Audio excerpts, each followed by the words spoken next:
अरे आ गए राजा साहब। राजा साहब आ गए। अब ये किताब पलट कर दिखाएंगे कि कक्षा में सिर्फ यही एक विद्यार्थी है। हम सब तो ऐसे ही हैं। नहीं नहीं, ऐसा मत कहो, प्रिंसिपल सर तक पहुंच है इसकी। अरे लेकिन प्रिंसिपल सर तक पहुंच कैसे हो सकती है इसकी? कहीं प्रिंसिपल सर के जूते चप्पल मुफ्त में तो नहीं सिलता है? अरे सील देता होगा। अब जात भी तो वही है। आप लोग मुझे अपमानित करने की कोशिश में खुद का समय बर्बाद कर रहे हो। इससे अच्छा है कि पढ़ लो, कुछ काम आएगा। वक्त का दुरुपयोग नहीं, वक्त का सदुपयोग कर रहे हैं भीमराव हम। जिन लोगों को उनकी हैसियत नहीं पता, उन्हें उनकी हैसियत बता देनी चाहिए।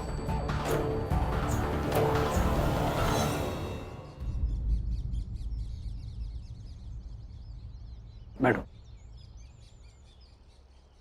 बच्चों, आज पढ़ाई नहीं होगी, बल्कि एजुकेशन डिपार्टमेंट से कुछ ऑफिसर्स आ रहे हैं। तो हमारे कॉलेज के 11वीं और 12वीं कक्षा के कुछ छात्र उनका स्वागत करेंगे। उसके बाद वो लोग इन छात्रों से पढ़ाई लिखाई के बारे में सवाल जवाब करेंगे। तो मैं कुछ विद्यार्थियों को चुनता हूं जो उनके सवालों के जवाब दे सके। अब मैं जिनका नाम लेता हूं वो अलग आकर खड़े हो जाएं।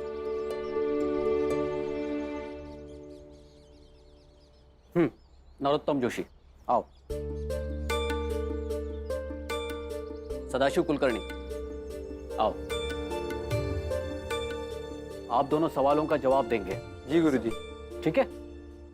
गुरुजी, मुझे भी शामिल कर लीजिए ना। भीमराव, तुम्हें इस कक्षा में पढ़ने दिया जा रहा है, यही बहुत बड़ी बात है। इसका मतलब ये नहीं कि तुम हमारे सर पर बैठ के नाचोगे। क्या चाहते हो तुम? अतिथियों के सामने एक छोटी जाति के विद्यार्थी को पेश करके हम उनका अपमान करें? जब उन्हें पता चलेगा कि तुम एक छोटी जाति के विद्यार्थी हो तो उनका मन खराब होगा।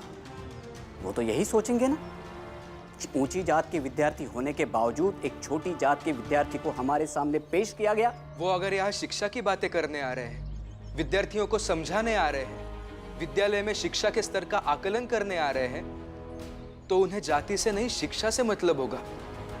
वैसे भी जाति आपके लिए एक समस्या है। वो लोग भी इसी समाज का हिस्सा है भीमराव, जो तुम्हारे परछाई से दूर भागते हैं। हम तुम्हें उनके सामने पेश करके उन्हें अपमानित नहीं करना चाहते। और कॉलेज की इज्जत, वो भी कोई चीज है या नहीं? क्या कहते हो बच्चों? भीमराव को अतिथियों के सामने लाना चाहिए या नहीं? नहीं सर। सर, अतिथिगण आ गए। आप सभी लोग आकर अपने साथियों की हौसला अफजाई करें। चलो। और हाँ भीमराव, अभी प्रिंसिपल के पास जाकर ये शिकायत विकायत का नाटक मत करना। क्या है ना, अतिथियों के सामने कॉलेज की लाज रखना एक अच्छे विद्यार्थी का कर्तव्य होता है, याद रखना। चलो।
मैं निवेदन करना चाहूंगा, हमारे कॉलेज के प्रिंसिपल सर, आप पुष्पमाला पहनाकर इनका स्वागत करें।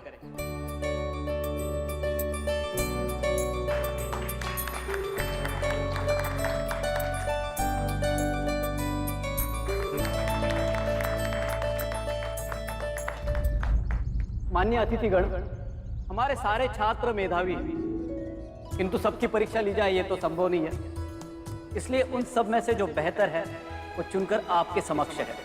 ये है नरोत्तम जोशी, सदाशिव कुलकर्णी, देशराम पाटिल और मनोहर शास्त्री।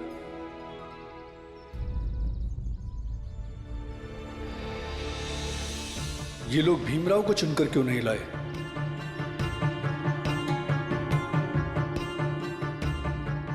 आप इनसे जो चाहे सवाल पूछ सकते हैं।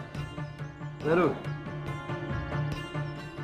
धर्म, कुल, जाति, इन सब का त्याग करके कोई भी व्यक्ति एक क्षण भी नहीं रह सकता।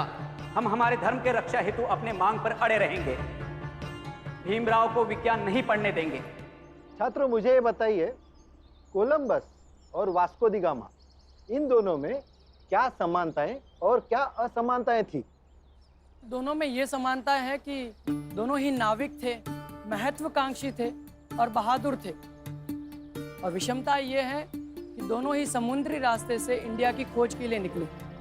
कोलंबस इंडिया की जगह अमेरिका जा पहुंचे और वही वास्को डी गामा ने इंडिया तक की सफर तय किया।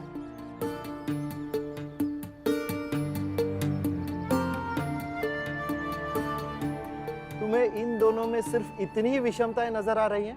हाँ सर, यही अंतर था। वास्को दी गामा पूरी तैयारी, अनुसंधान और नक्शे के साथ भारत की खोज पे निकला था, जबकि कोलंबस की तैयारी उतनी पुख्ता नहीं थी। तो इन दोनों में सबसे बड़ी विषमता काम के प्रति उनके नजरिए की थी। नजरिया, नजरिया बहुत मायने रखता है। तुम्हें इतिहास की सूचनाएं तो याद है, लेकिन इन सूचनाओं से मिलने वाली जो सीख है वो चीज तुम्हें नहीं पता। और इतिहास से अगर सीख ना मिल पाए, वर्तमान और भविष्य की तैयारी या बेहतर ना हो पाए, तो इतिहास सीखने का कोई मतलब नहीं है। बच्चे हैं, धीरे धीरे सीख जाएंगे। अच्छा, ये बताइए कि आर्किमिडीज का सिद्धांत क्या कहता है? अरे नरोत्तम जोशी, बताओ। आर्किमिडीज का सिद्धांत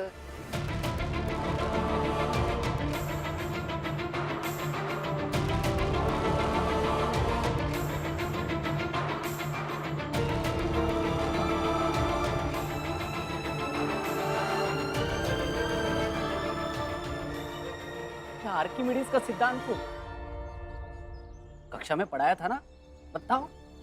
जी जी गुरुजी, याद भी है, बस पेट में मुंह तक नहीं आ रहा है। आर्किमिडीज का सिद्धांत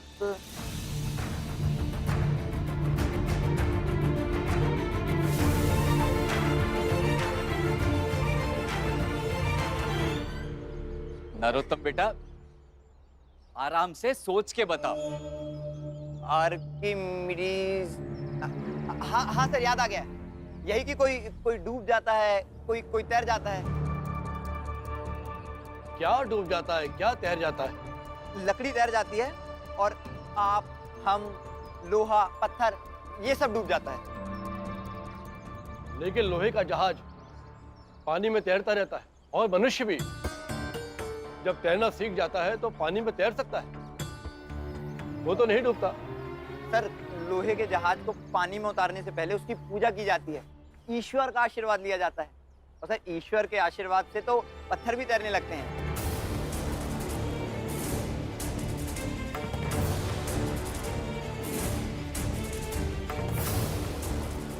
और सर, इंसान इसलिए नहीं डूबता क्योंकि वो तैरना सीखा होता है, और तैरना सीखते ही इसीलिए है ताकि डूबने से बचा जा सके।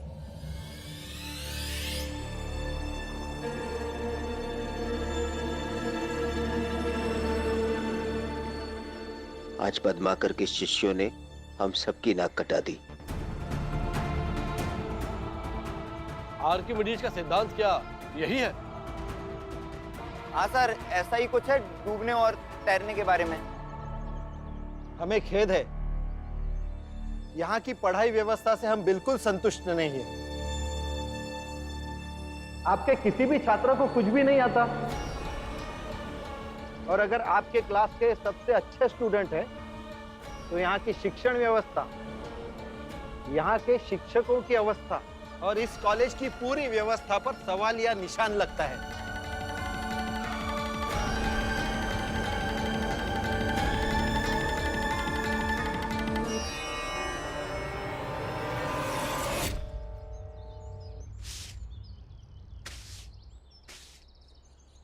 वो लोग भी इसी समाज का हिस्सा है भीमराव, जो तुम्हारे परछाई से दूर भागते हैं। हम तुम्हें उनके सामने पेश करके उन्हें अपमानित नहीं करना चाहते। ये क्या बदतमीजी है? ये कोई लेटने की जगह है? गुरुजी कहते हैं कि पढ़ना है तो बाहर खड़े रह के पढ़ो, लेकिन वहाँ से ना सुनाई देता है ना समझ में आता है। सब बच्चे मेरे साथ कक्षा से बाहर खड़े रह के पढ़ेंगे या मैं भी भीतर बैठ के पढ़ूंगा। उठो भीम, आज से तुम सबके साथ भीतर जाके पढ़ोगे।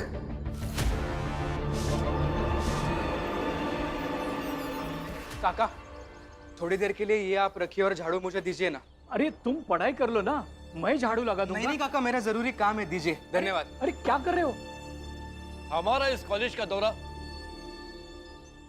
संतोषजनक नहीं रहा। क्या पढ़ाते हैं आप? क्या करते हैं आप लोग? अगर इस तरह की शिक्षा व्यवस्था रही तो हम लोग एडमिनिस्ट्रेशन को कड़ी से कड़ी रिपोर्ट सौंपेंगे। चलिए। जब किसी वस्तु को किसी भी द्रव में पूरी या आंशिक रूप से डुबोया जाता है तो उसके भार में कमी का आभास होता है। भार की यह कमी वस्तु द्वारा हटाए गए द्रव के भार के बराबर होते हैं, जिसमें वस्तु पर नीचे से ऊपर की तरफ एक बल लगाया जाता है जिसे उत्प्लावन बल कहा जाता है, जो वस्तु द्वारा हटाई गई द्रव के भार के बराबर होता है। इसी कारण कोई भी वस्तु पानी पर तैरती है। तो सर, इसका मतलब यह हुआ जो वस्तु अपने भार से अधिक पानी हटाने की क्षमता रखती है वो पानी में नहीं डूबेगी। अरे तुम तो झाड़ू करने वाले लगते हो, तुम्हें यह सब कैसे पता? सर, पद्माकर गुरुजी जब ये पढ़ा रहे थे तब मैं कक्षा के बाहर झाड़ू लगा रहा था, लेकिन वो इतना अच्छे से पढ़ा रहे थे कि मुझे सब याद हो गया। सर, इस कॉलेज में सभी शिक्षक अपने अपने विषय को अच्छी तरह से पढ़ाते हैं। इस कॉलेज में पढ़ाई बहुत अच्छे से चलती है सर। यहाँ के सभी शिक्षक बहुत अच्छे हैं। अरे वाह, तुम तो बड़े मेधावी हो। तुम्हें बाहर खड़े होकर नहीं पढ़ना चाहिए, तुम्हें तो कक्षा के अंदर बैठ के पढ़ना चाहिए। क्यों? इनके पढ़ाई की व्यवस्था कीजिए, सुधारिए इस कॉलेज की शिक्षण व्यवस्था को। जिनको झाड़ू पोछा करना चाहिए वो क्लास में बैठकर सीख रहे हैं, और जिसे सीखना चाहिए वो बाहर झाड़ू पोछा कर रहा है।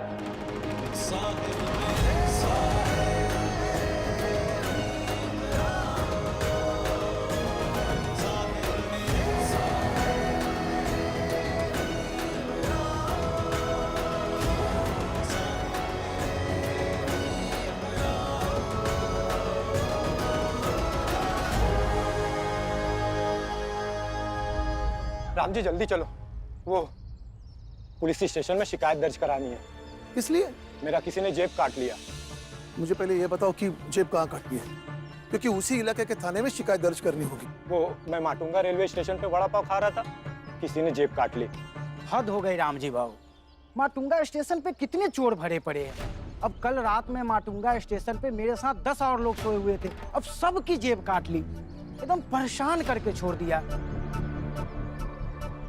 आप भी तो थे भाई साहब, इनकी भी जेब कटी थी।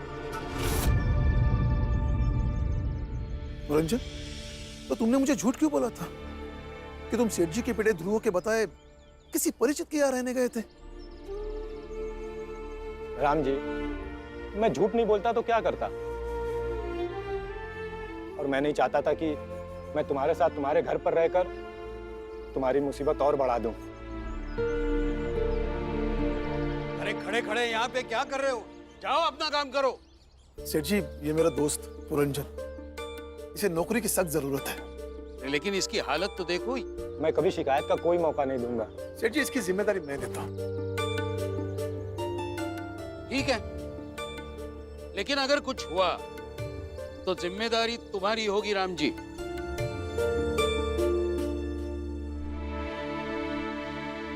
क्षमा करें कि मैं सफाई कर्मी बनकर उन लोगों के सामने गया, क्योंकि मुझे कहा गया था कि मैं छोटी जाति का हूं और मेरा कॉलेज के छात्र के रूप में उनके सामने प्रस्तुत होना उनका अपमान होगा और कॉलेज की छवि भी खराब होगी। मैं इसलिए सफाई कर्मचारी के रूप में गया क्योंकि सफाई कर्मचारी तो छोटी जाति के ही होते हैं। मिस्टर अजिंक्य राव और मिस्टर पद्माकर, आप दोनों ने पहले भी भीमराव की जाति के नाम पर पढ़ाई रोकने की कोशिश की है, लेकिन आज फिर से आपने जो उसके साथ किया है वो बहुत ही गलत है। सर, मैंने तो अपने समझ से वही किया जिससे कॉलेज का मान बढ़ सके। लेकिन अफसोस सर, आपका कॉलेज का नाम तो भीमराव ने रख लिया, वरना आपके विद्यार्थी का जवाब तो मजाक का मुद्दा बन गया था। सर, मुझे लगता है कि मिस्टर अजिंक्य राव और मिस्टर पद्माकर जी को इस बात का सबक मिलना चाहिए। सर, क्यों सबक मिलना चाहिए? देखिए, बड़ी विनम्रता पूर्वक कह रहे हैं, कुछ भी ऐसा ना हो जिससे हमारी जाति के लोग कॉलेज के बाहर बवाल खड़ा करें और इस कॉलेज की शांति भंग हो।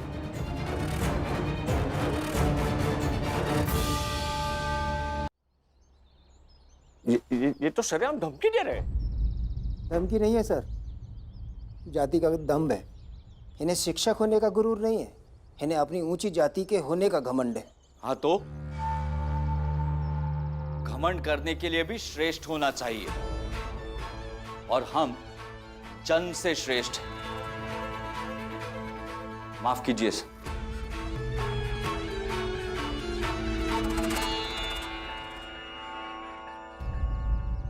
भीमराव, आज तुमने इस कॉलेज के लिए जो किया है उसने इस कॉलेज की प्रतिष्ठा को बचाया है। तुम्हें आइंदा कभी भी कोई भी समस्या हो तो तुम उसी समय मुझे सूचित करोगे। जी सर। तुम्हारे दिमाग में ऐसी तरकीब आती कहां से भीमराव, कि छात्र के रूप में जाने का नहीं और सफाई वाले की तरह आने का? सर, गरीब और वंचित लोग नदी के बहते पानी की तरह होते हैं। उन्हें अपनी मंजिल संघर्ष करके पानी होती है। मैंने भी वही किया सर।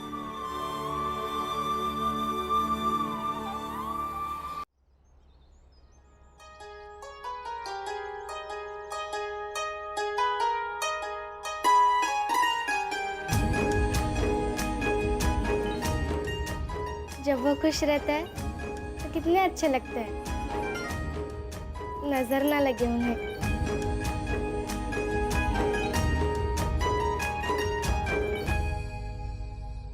अरे रे, क्या कर रही हो? क्या हुआ आई?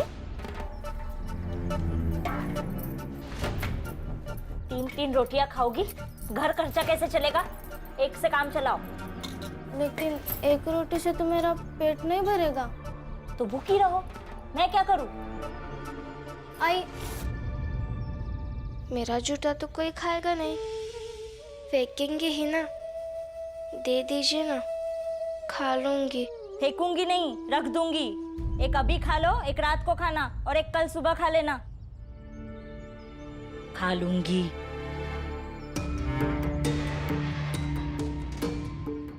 आई, ये ठीक लगता है क्या?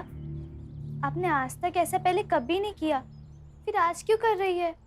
ताकि वो रमा उस भीम को जाकर ये बता सके कि घर में उसके साथ ऐसा व्यवहार हो रहा है, और वो भीम उस रमा को लेकर कहीं दूर निकल जाए और हम लोगों का जीवन थोड़ा आसान हो जाए, ताकि तुम्हारे पेट में ये जो बच्चा पल रहा है ना, उसका आने वाला कल सुरक्षित हो पाए।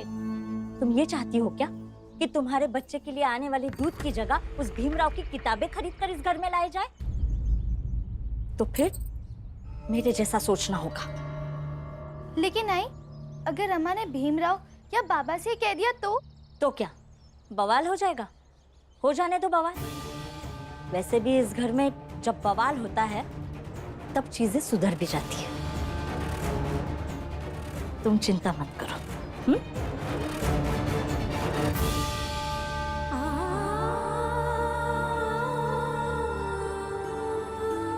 एक रोटी से पेट कैसे भरेगा?